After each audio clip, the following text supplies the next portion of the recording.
So that was a surprise straight away.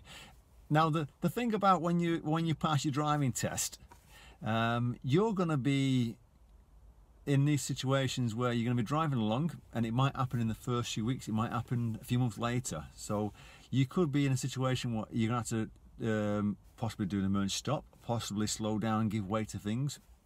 So if we just look at that first clip again, I was driving along the road there, and I could see that person approaching the junction on my left, and she wasn't looking at me, she was looking at that, pay attention to that guy crossing the road.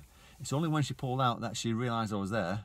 So you are going to come across these things all the time, and it has a perception. So I suppose what I'm trying to say to you is when you pass your test and you're driving the first year or so, stick to what you know. Don't start taking risks, because you will be confronted by people taking risks around you. And here's another example here. I'm driving along the road in a busy time, approaching a roundabout.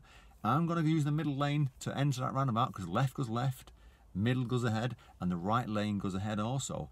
And I could see this white van approaching in the right lane. What I didn't expect him to do, what you see here, is come right across me and go left.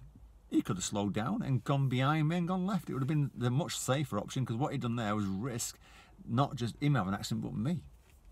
And once you see them things, you're just going to ease off the gas. Anticipate that sometimes white van drivers are a bit silly. They're in a rush, they do silly things around you. And like I say, you've been driving with lessons prior to this, whether it be your parents or whether it be your instructor. You've had maybe 30, 40, 50 hours of lessons. Now you're on your own. You've got to keep doing what you've been taught, which is being safe on the roads and anticipate things. And this is a good example here. I'm approaching a mini roundabout. Road works on, I think it's on the left side of me, and I'm slowing down because the road works. I'm turning right, difficult to see. As I check to right, it's clear. I was about to enter on my left, fire engine straight across me. It was silly, really. There's no siren, by the way, but as he appeared from nowhere, he was going quite fast with his flat lights on. So if I was going fast approaching that roundabout, then it might have been bumping that fire engine at that point. So, but the hazard of the roadworks made me slow down, and the fact that I couldn't see much on the roundabout on the approach. So stick to what you know, and then you'll be fine. The final one, which is an unusual one, and like I say, these are all unusual situations, so you could be driving along and you could be coming across these situations yourself. This one here, I'm in the central Milton Keynes on a dual carriageway, speed limit's 30 miles an hour in that area, and this speed bump's there, so I'm not going fast. I can't remember the exact speed I was going, probably about 15, 20 miles an hour, not that fast. And as I'm approaching, I'm going along the road, I can see this woman pushing a pram.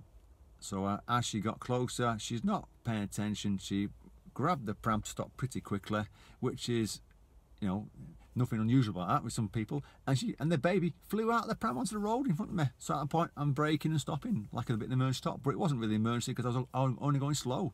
But obviously, no one was hurt apart from the baby might have got a scratch, toddler, should I say. And the woman was probably more embarrassed the fact that she's not strapped the kid in. So unusual things will crop up when you're driving along the road, but it's up to you as a new driver to anticipate certain problems, and when you see hazards ahead of you, keep slowing down for them. And as you drive over the years, you're going to get better at driving, better at your hazards, and these things will become quite common in front of you. But that's just 4 instances where people have done unusual things around me as a driving instructor. So take care, be safe on the roads, and watch out for hazards.